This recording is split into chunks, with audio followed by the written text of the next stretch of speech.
Hello, everybody. I'm Suhavi Arya, your host for today's podcast. We have with us Chetan Bhatia, all the way from Canada. Hi, Chetan. How are you doing? Hey, Swavi, good. I'm doing good. I am right now in Canada, but yes, I've always been in India. So now, temporarily here in Canada. And thanks for having me on the show. Looking forward to the conversation.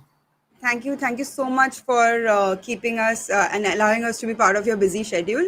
Chetan, let's start. Let's get straight into business and let's talk about you and Honest Create. First, tell us what is Honest Create? Honest Create is a strategic presentation, agency. We are a team of 12 people. We help founders raise from VCs and VCs raise from LPs, creating presentations that tell their stories to close deals. That's what we do. We are passionate about creating presentations, bringing the story out through the medium of presentations. Okay, and before we get like I ask you more questions about it, I want to know what is LPs. Yeah, I limited know nothing partners. about. Yes. Okay, Okay. Good. Good. No. No. Good question. So these are limited partners who invest into VC funds, and of course, like VCs invest in startups. The model is that VCs first collect their money that has funds. to be deployed into startups, and these LPs, limited partners, invest into a VC fund that would further go into startups. Okay, that's nice to know. And so, tell me, how did you think of this idea? Well, long answer I'll give, but before that, short answer is that, the idea never really happened because I thought about it. It just happened because I love doing presentations and finally I can do that for a living. There was a time I never thought that I will actually do something for a living that I really love. But today I can say that. And the journey also has been, I would say, very unplanned, and a lot of things that happened just by chance, right? I started off in advertising, actually. This was after I graduated from University of Delhi, and pretty much pitching since day one, right? The first day I was just pitching an ad campaign to a big brand, and that's how really pitching started in my life. And 3 years in advertising, then I thought, okay, let me do something more. Let me maybe go and study more what's there in marketing outside advertising. So I went to University of Cincinnati, in US, and did my masters in marketing and design. And my goal at that time was get into Procter and Gamble, which is headquartered in Cincinnati, get a job there and retire there in Cincinnati. I've heard stories of people who do that. I was like, okay, sounds like a good plan, let's go there. And when I was there, that's when I realized that business and design can be married with each other, and the results can come out really well. And design thinking is what Procter and Gamble also championed. And I learned that while being there and while working on projects with Procter and Gamble. I learned how I can use my design skills as well as my business knowledge, and create something. That something became presentations. Again, just a matter of chance that I got a job in a company which asked me to create presentations. So I didn't know that I'll do that, but then I got a job to do that.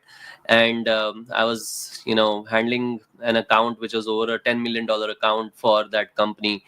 And the company is called Walgreens Pharmacy, and I was there in their office in Chicago. My job was to get people in the room and obviously present them new ideas so that we can grow the account.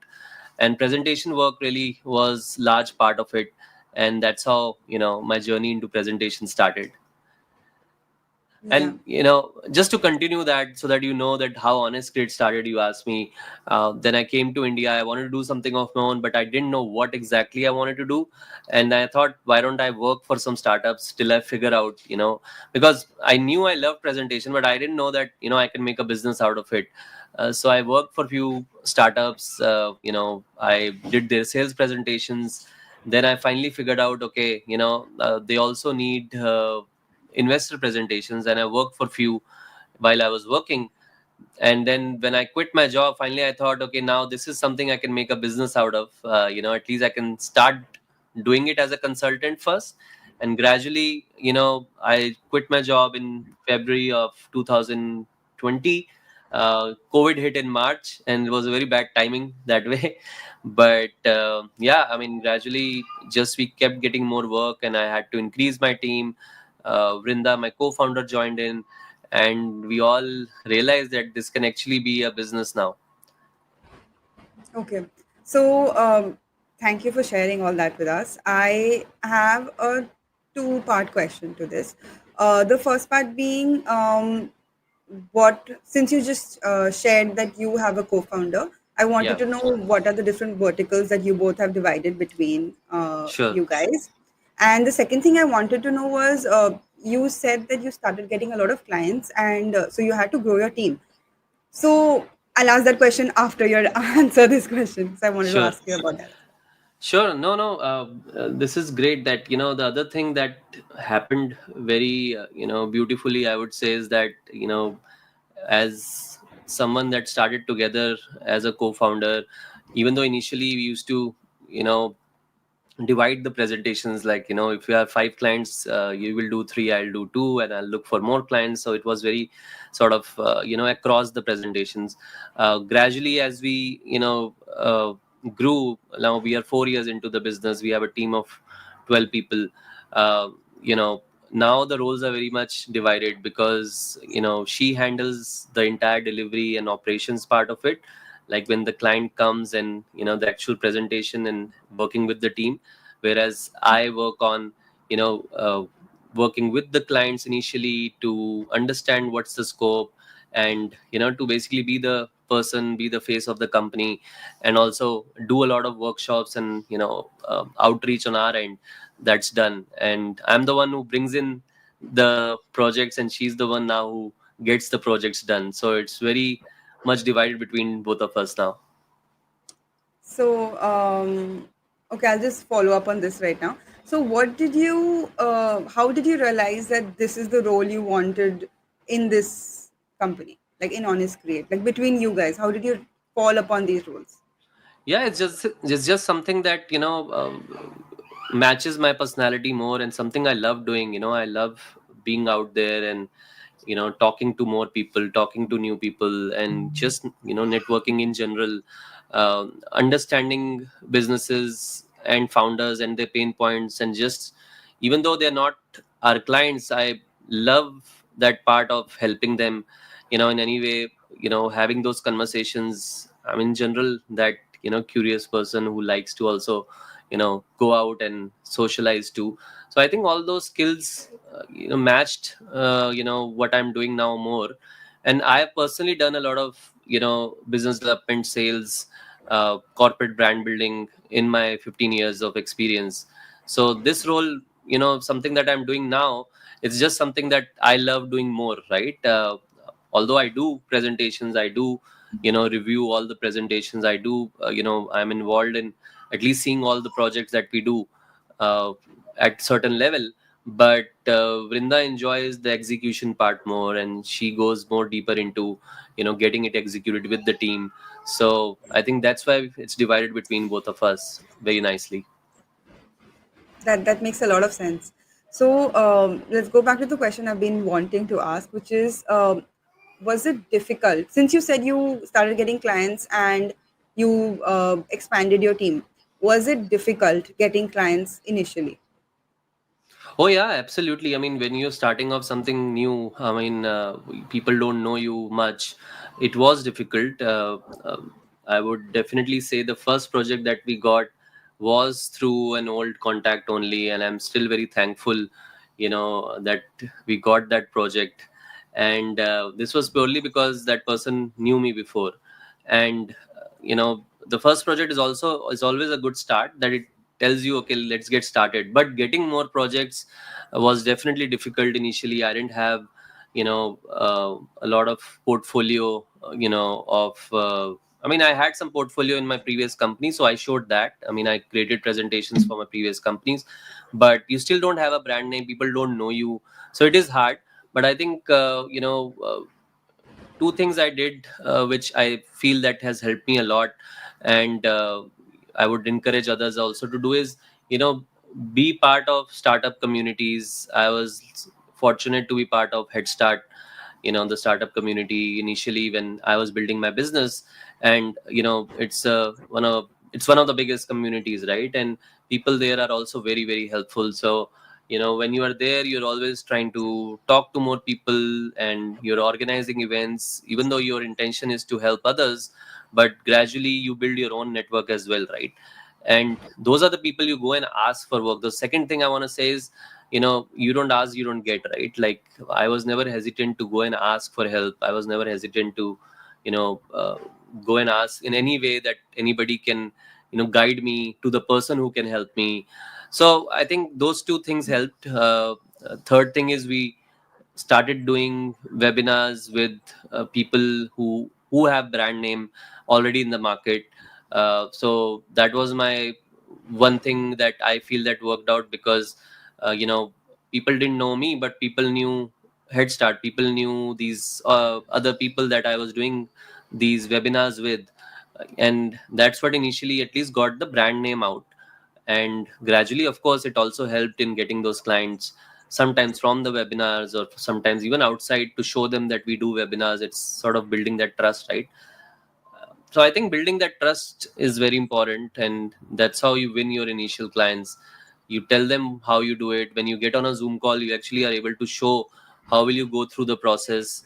You may not charge a lot of money because people don't know you, but you at least tell them that this is what you charge and this is the value you provide. Yeah. So I was just thinking, since you are helping out like startups, and startups are anyway like they don't have a lot of cash because that's they want funding. How's how like the idea of what I'm trying to get at, just like Sure. asking them for like Yeah. money or whatever, like providing them services when they don't have enough, Correct. I mean, might not have money to pay, is like it's a little like interesting. So was that also a challenge with that you faced? Oh yeah, definitely it was. See, that's when we realized that there is a certain level of startups that we have to go after. There's a maturity that we need of those startups to go after. Of course, all startups need a good pitch deck, and we did help initially even early stage startups, because we were early stage, right? And whatever budget they had, we tried to help them. But gradually we realized that for us to also make this into a business that can grow, we need to charge a certain level, uh, but not just charge it because we need to charge more, but also we were confident we will deliver a value for that price, right? And that price can only be paid by a certain level of startups, like startups who may not be raising first time. They may be startups who are raising the second time. That means they are raising a higher amount, which can go till 2 million upwards to even 20 or 30 million. For them to give us money was easier, because of course they had the money, and also they realized the value of a good presentation which will help them raise $10 million. For that to happen, if you have to put some money, it is okay. So yes, as a company now, we help uh, startups who have raised at least seed stage, and they are going for a series A or a pre-series A. For them, the price point works because we understand the value that we provide.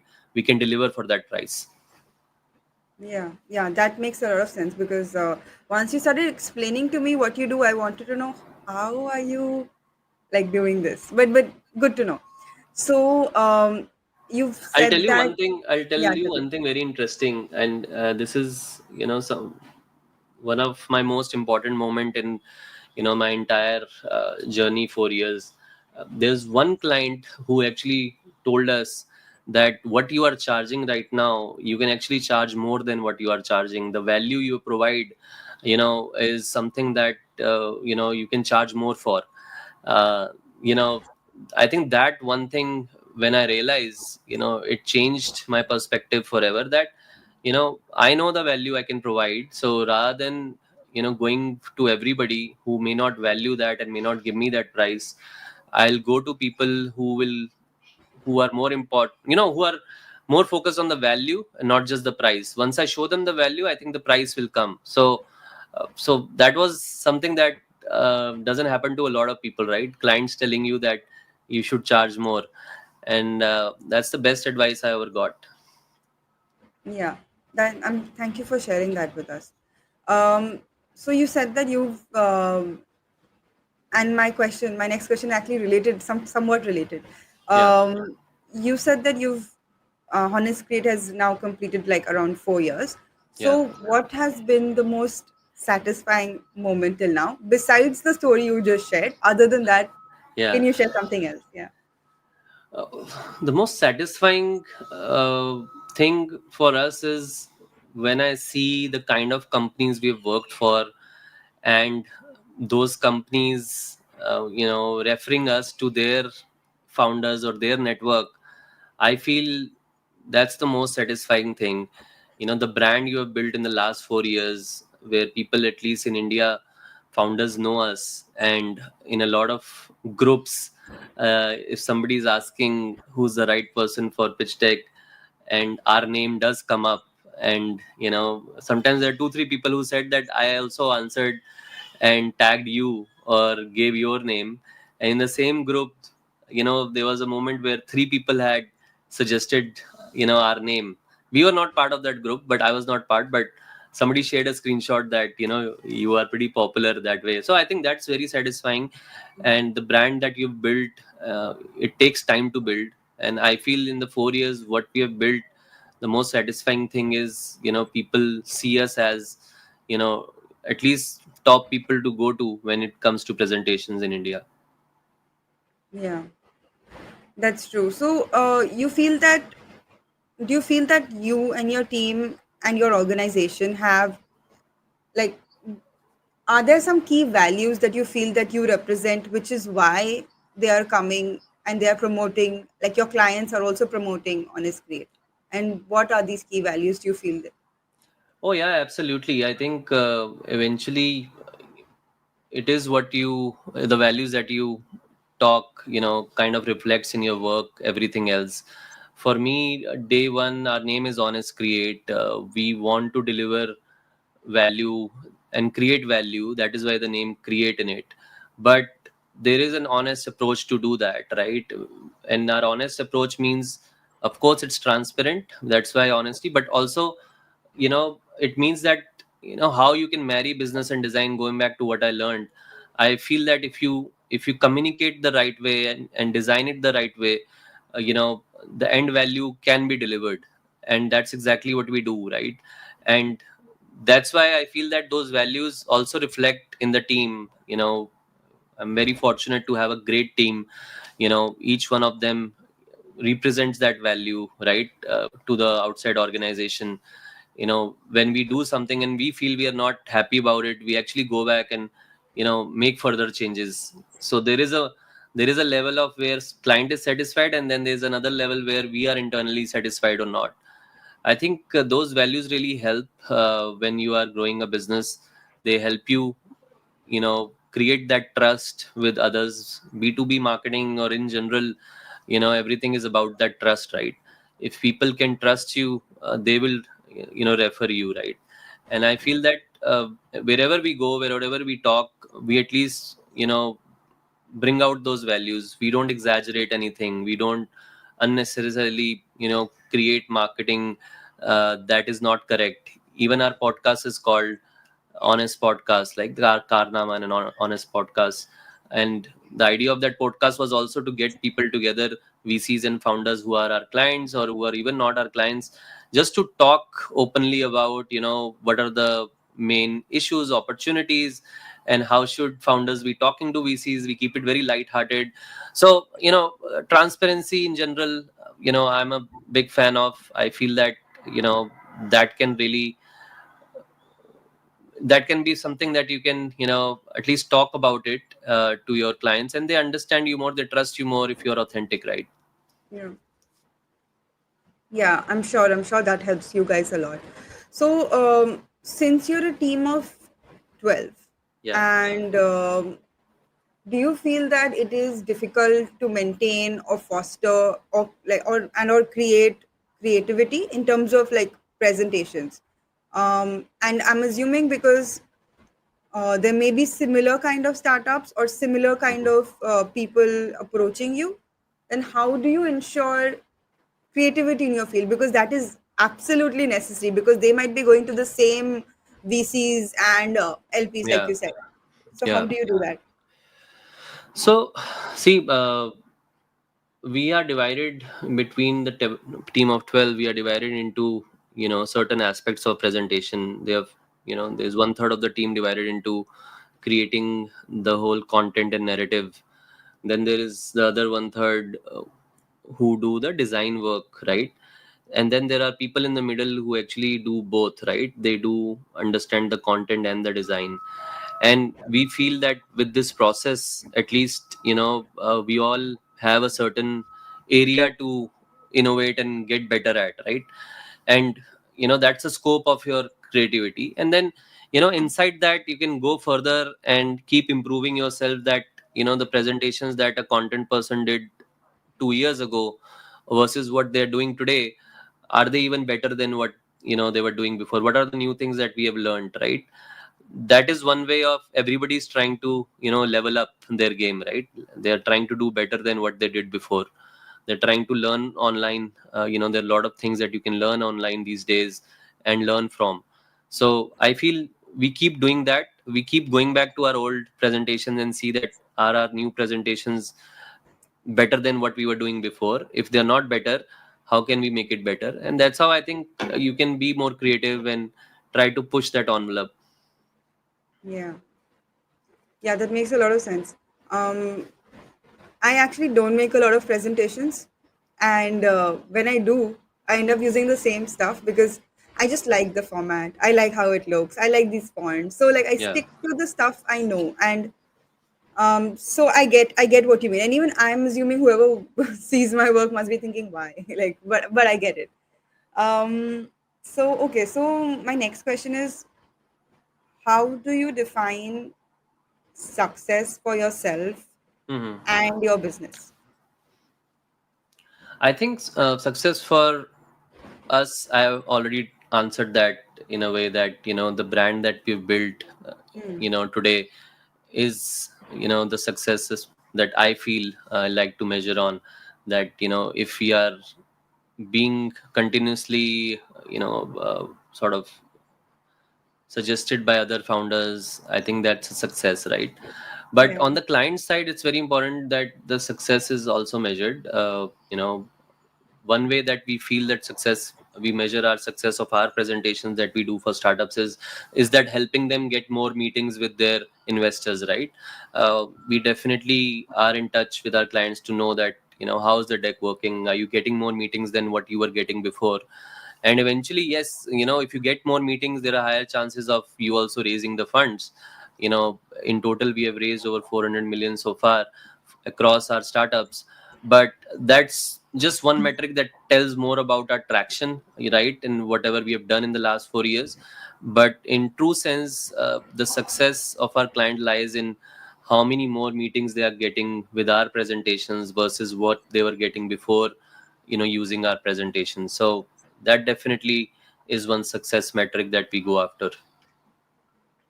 Yeah, and that actually would make sense, how to like that would be a correct, like a, I don't know if there are other ways to measure it, but that would make Yeah. sense. Like that kind of a metric would make sense.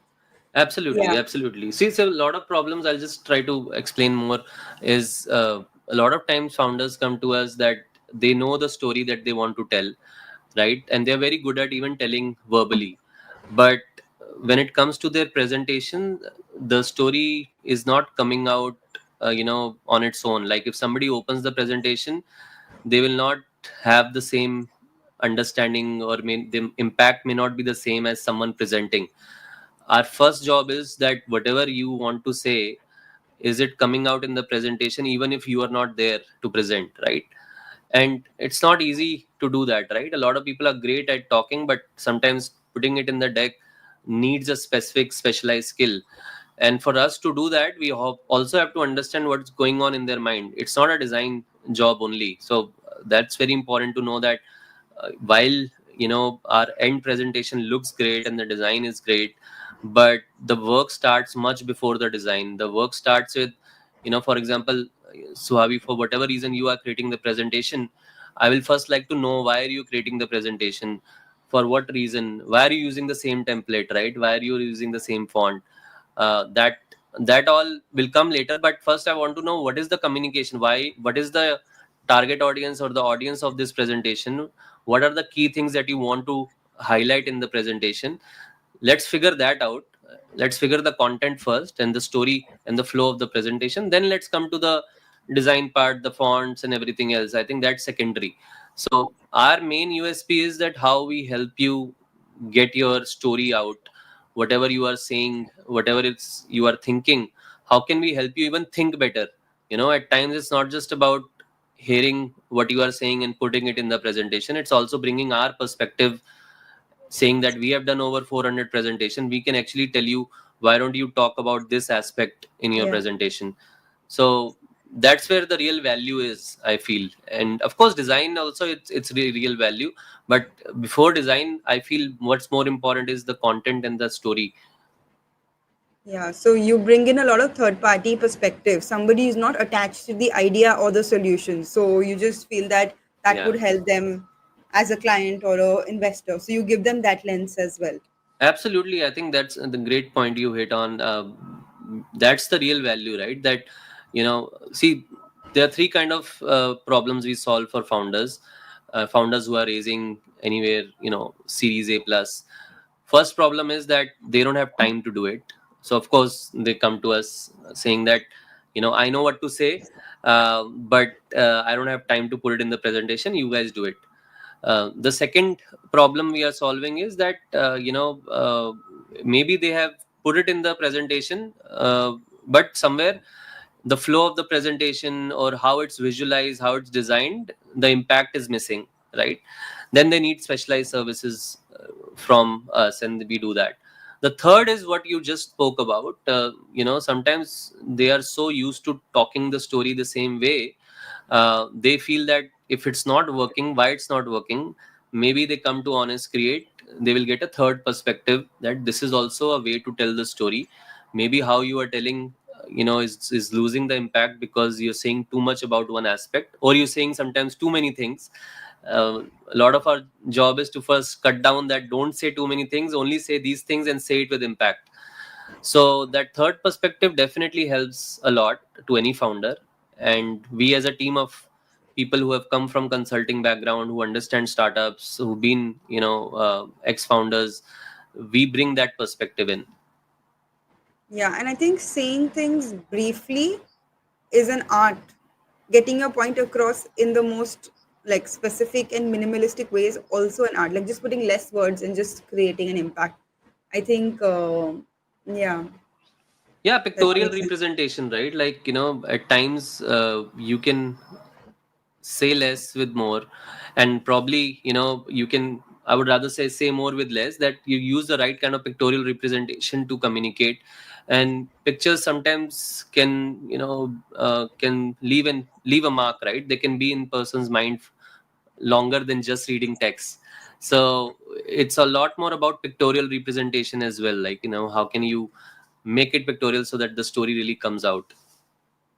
Yeah. So, regarding your presentations, do you have a specific? Have you created a software to to make your presentations on it, or are you using softwares and applications that are already out there in the market?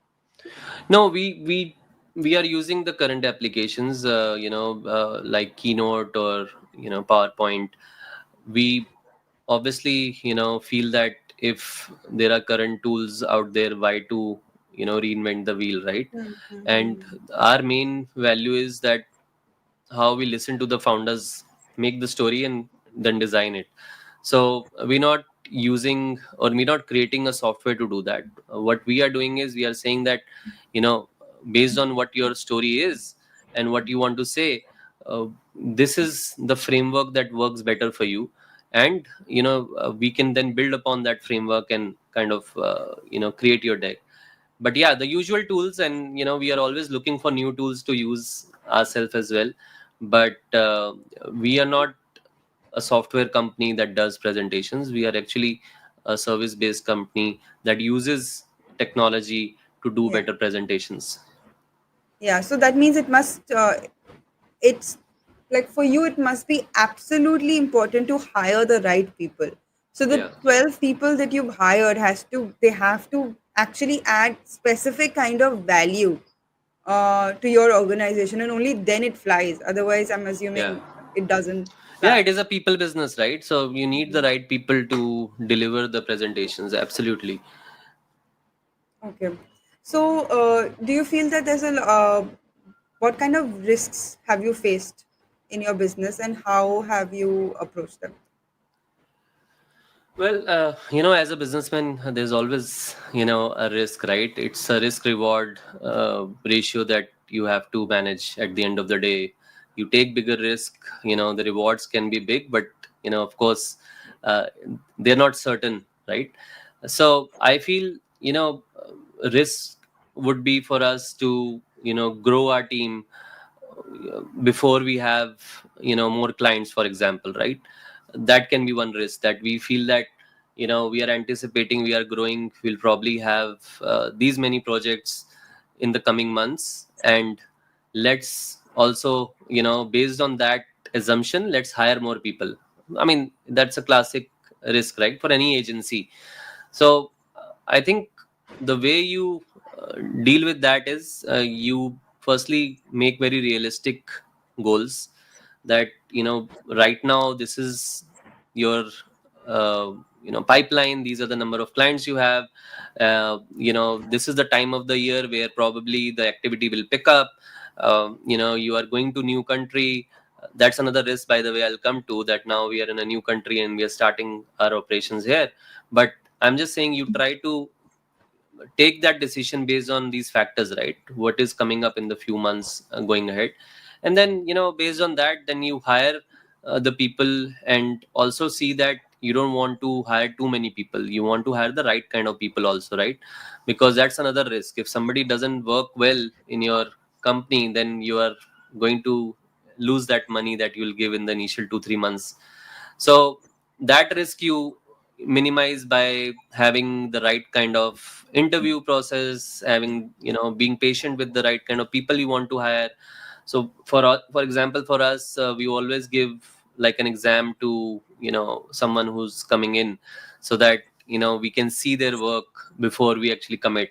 Or at times we've done freelance with some people before we hire them full time. So we try to mitigate those risks of hiring by giving them a project to start with before giving them a full time commitment. So I feel these are the two ways you can mitigate risk. One is your pipeline, you hire accordingly, and even in hiring you can mitigate the risk by hiring the right kind of people who are aligned to your values, who are doing the right kind of work, and they're equally motivated to join. I feel one of those things I certainly feel I'm good at, with all due modesty, because it's something that you asked before, right? What are your core skills? I feel that I just identifying those people and knowing their potential is something I've done all my life, right? So that's one skill that I bring to the table, that these are the people you can bet on, and that's how we mitigate our risk. Yeah, yeah. And also, I understand that feeling.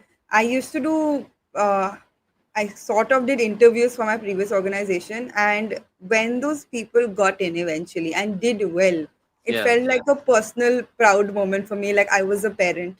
Correct. and when they got promoted and when they got a Yeah. different job basis, that job, and I was just Yeah. so happy, like, wow, I chose the right person. So Yeah, yeah, yeah, yeah. I It's know not an that easy feeling. Yeah. skill. Yeah, it's not an easy skill to, bet on people. I think that's one risk you always taking, right? Betting on people. But I mean, it's something that over the years you've experienced with, what kind of people you can bet on.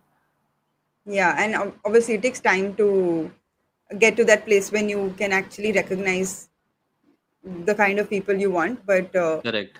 yeah, once you get there, I think it's a sweet spot to be in. Yes, yes, Um, absolutely. yeah. So okay. So now I wanted to ask you a sort of serious question, which is, what do you think is the what do you think the future holds for Honest Create? What are the goals and aspirations of Honest Create? Yeah, I mean, great you asked me this. See, we have, you know, a decent portfolio. I would say more than decent, something we're very proud of. We have done different kind of presentations, and across different sectors as well. There's so many things that we've learned in the last 4 years, and we feel that so far all the work that we've been getting has been, through references, inbound, which will continue to happen if we do good work, and that's the plan. But you know we have goals to now go global, serve more entrepreneurs. That's one reason, me and Rinda, we are right now here in Canada, to at least start our North America operations, you know meet more people on the ground, network with more, sense, what are they looking at here. So in terms of the goals, we want to, grow aggressively, because we feel there's a lot of learnings we've had, and there are a lot more founders who are looking for our services, and we want to serve them. And that's the reason we are very bullish on, even the North America market, or even the Southeast Asia market, or the Middle East. I mean, all these markets are growing because everywhere founders, you know need to tell a better story, either to their customers or to investors, or even to VCs, need to tell a better story to their LPs. So in terms of the goals, we feel that, right now, if we are doing probably around 150 to 200 presentations in a year, in the next 2 years at least, we should be able to do it 3 times of what we are doing now. Okay, that's a lot of work, and I'm assuming that would mean a lot of people joining your organization as well. Yeah, Um, absolutely. I mean, I'll just want to answer that. Not necessarily a lot of people. I would say a lot the of right kind of SOPs. people. Yeah, people also, and SOPs also, right? It doesn't mean that if you have to grow 3 times, you have to increase your, manpower 3 times. Now there are so many, tools and technology you can use to increase your efficiencies, right? I feel that our next 2 3 years also should be using, the tools that are available out there, building our SOPs, and increasing the efficiency of resources as well, and not just increasing the resources. Hmm. Yeah, that makes sense. So, you're an entrepreneur yourself, and you've obviously met so many entrepreneurs in your journey. Yeah, What do you feel are the most critical skills that an entrepreneur needs to succeed? a lot of them, I've learned. That's one thing that I've learned in these 4 years, and I think that really satisfies me, is the kind of learning that I personally have had, by just being, with around so many brilliant entrepreneurs, right? I think I would have never dreamed of getting access to such people, in any job, and so many people in the last 4 years. So I think the first thing that I learned is that, as an entrepreneur, uh, really need to believe in what you're doing to take that risk, right? The risk can only be taken if you believe in what you're doing. And you will only believe in what you're doing because if you're really delivering that value, right? If you are in the right path, you are seeing that value being delivered. Being aware of that is very important. As an entrepreneur, you should not be living in some, delusions that, okay, you know I'm making something that will really change the life of people. Is it really changing the life of people right now, what you're doing? I think the answer you would know. If it's not changing, either you do it better. If still it doesn't work, maybe you're doing the wrong thing that is not aligned to you. So I think that's the first thing. Believe in yourself, and that's the only way you can go all in, right?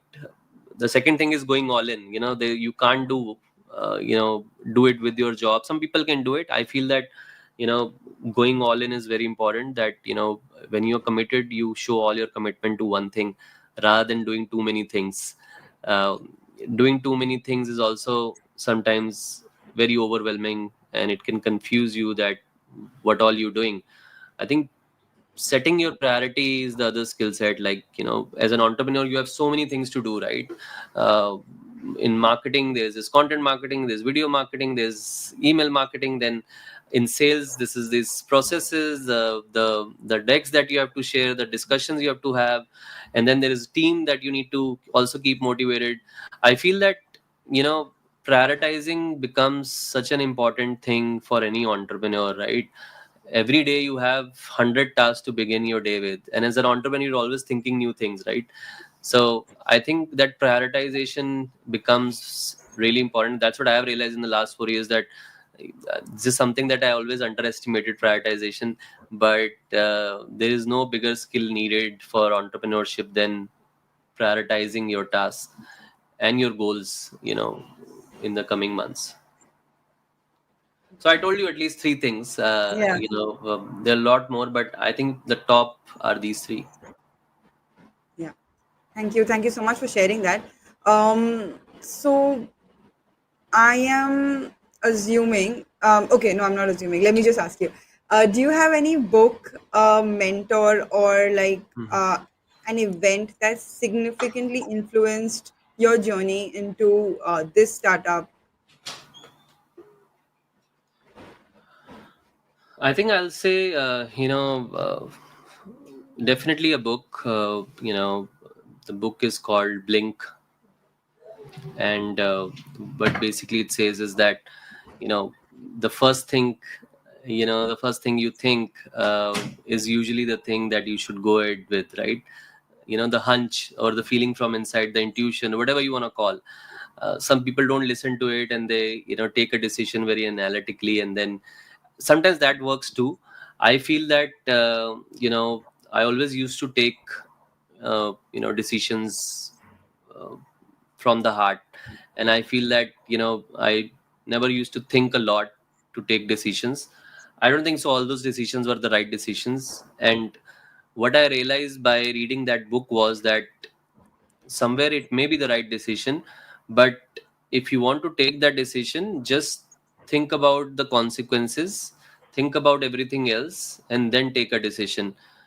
you know it can still be the right decision, but you still sort of, from your past experience of taking wrong decisions, you still want to do it the right time and the right way. So I feel that that book really was a big impact on my life in helping me take decisions.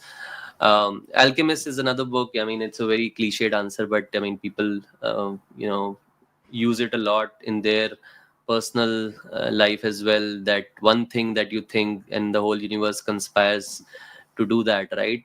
I feel that that book also, in a very early age, made me feel that in the power of manifestation. I feel that if you are manifesting something and you're focusing on that one thing, a lot of other things start to happen for you. Like, we were only focused on creating presentation. People used to say, don't you do anything else? How can you make a business out of just presentations? We always felt that till we are delivering value, till this is the only thing we do, we will try to do better presentations than do presentations and logo design and website design, everything else. So I think that book also helped me a lot that way. Okay. Thank you so much for I don't know sharing if that. you read any of those books, but yeah, I mean. I've actually seen Blink on a lot of bookshelves, and I used to think Okay. someday. Okay. But there's a lot of books for someday, right? But Yeah, yeah, yeah. I just saw it. I just googled it while you were speaking, so Okay, okay. I'll check it No, it's out. an interesting book. Yeah, check it out. I mean, I definitely like that, blink theory, which is the theory of, just going with your intuition, the first thing that comes to your mind, and the power of listening to that thing. I think what it teaches you also is that how can you listen it better, your first instinct, what says. Sometimes people doubt their first instincts, or sometimes they don't even know if it's the first instinct or not. I think the book can tell you, certain examples, that sometimes the first instinct, may be the right thing to do. Yeah. I was just like, while you were speaking, I was also thinking about the time when, like, when I was very young, and people used to ask me things, and when I used to answer instantly, or whatever was my first thought, used to happen was the mostly happen to be the correct thought, or whatever correct is, Yeah, and then over the years, because we are conditioned to think in a certain way, because we've grown as yeah, adults, we yeah, perceive things in a different way, people have told us to think in a different way, yeah, and because of that, um, now the first thought is like way back in our minds, yeah. and everything else comes after, like Correct, everything correct, else correct. becomes more important. Yeah. Yeah, the world sort of teaches you certain things may not be the right things, and then you stop listening to what your heart really says. Yeah. While I also say that, but I also say that yes, sometimes it's not just the right thing to do all the time. That also your heart will tell you, right? Is it the right thing? Then the first thing is yes or no that comes. I think it's all about just listening and taking that decision. Yeah. Basically, I would say like the gut feeling and like Yeah, relying on yeah, yourself. Yeah. yeah. I mean, yeah, a mix of gut as well as some past decisions and with some logic. I'm not saying have no logic. I'll say listen to your gut with some logic, and you'll start.